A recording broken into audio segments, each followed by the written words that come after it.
9 young hikers walked into the frozen mountains of Russia in 1959. Only their bodies came back. A tent ripped open from the inside, footprints barefoot in the snow, and injuries so strange that even today, scientists can't fully explain them. This is the mystery of Dyatlov Pass, a story of fear, survival, and unanswered questions that still haunt us more than 60 years later. January 1959, Soviet Union. An expedition of 10 students from the Ural Polytechnic Institute prepares an ultimate winter trek. Igor Dyatlov, a radio engineering student, leads them. All experienced hikers, grade 2 certified. One of them, Yuri Yudin, leaves early because of illness. The remaining 9 push into the northern Urals toward a peak called Utorten. They are strong, resilient, confident. They set up base camps. They cache supplies.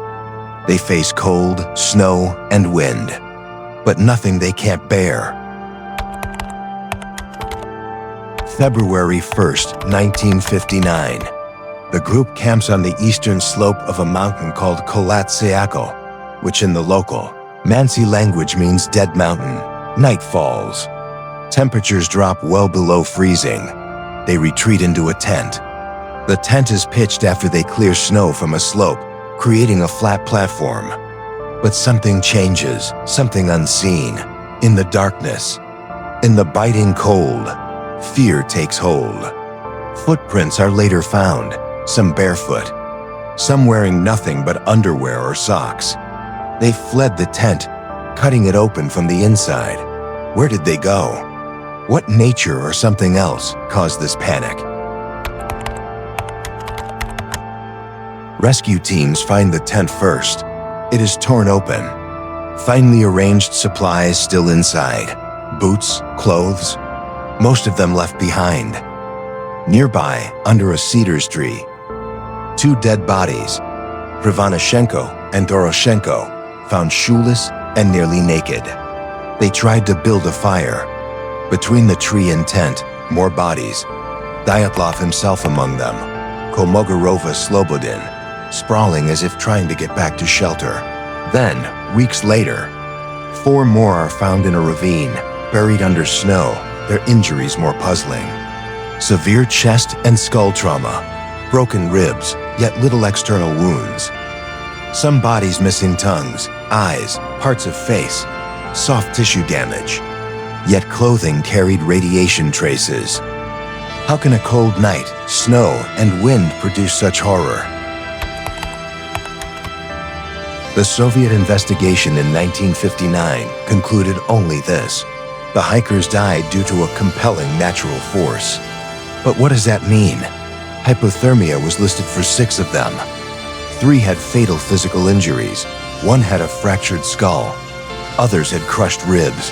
No sign of a struggle with people. No credible proof of animals. No witnesses. Researchers Johann Gaum and Alexander Puzrin published studies modeling a delayed slab avalanche. They found the hiker's tent was cut into a slope. Snowpack above the tent was unstable. Katabatic winds blew snow accumulation uphill, creating hidden weight.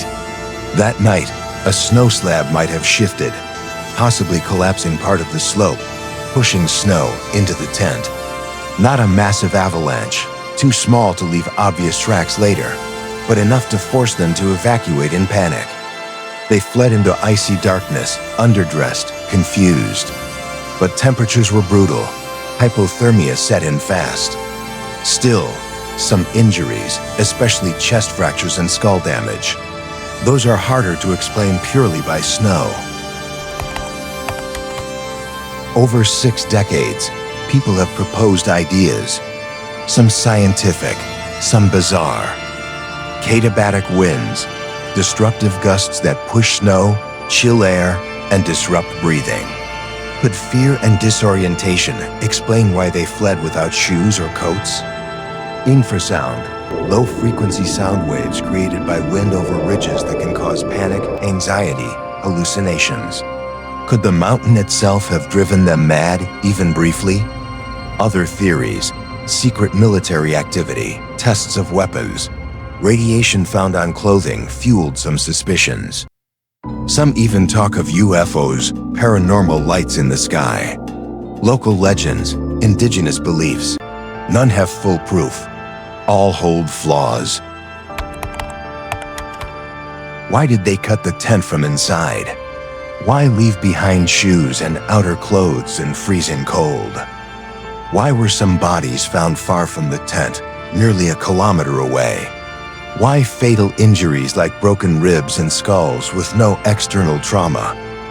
Why did it take so long for investigators to agree on anything? Why was evidence classified, reports missing? And most chilling, some clothing had radioactive traces. Why? These holes in the story. These mysteries keep us looking.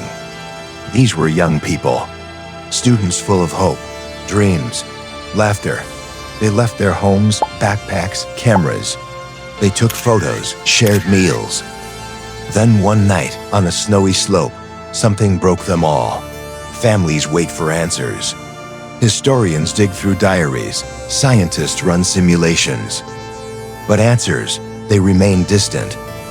They buried their future in snow, in secrets, in cold. Dyatlov Pass is more than a frozen tragedy. It is a story of human fragility in face of nature's raw power, of how fear can turn logical people into fugitives from their own tent. We may never know with certainty what terrifying force natural or otherwise compelled them to flee, but their story lingers. In torn canvas, in footprints faded by snow, in broken bones, and perhaps in every whisper of wind over a snowy ridge. We sense their echo,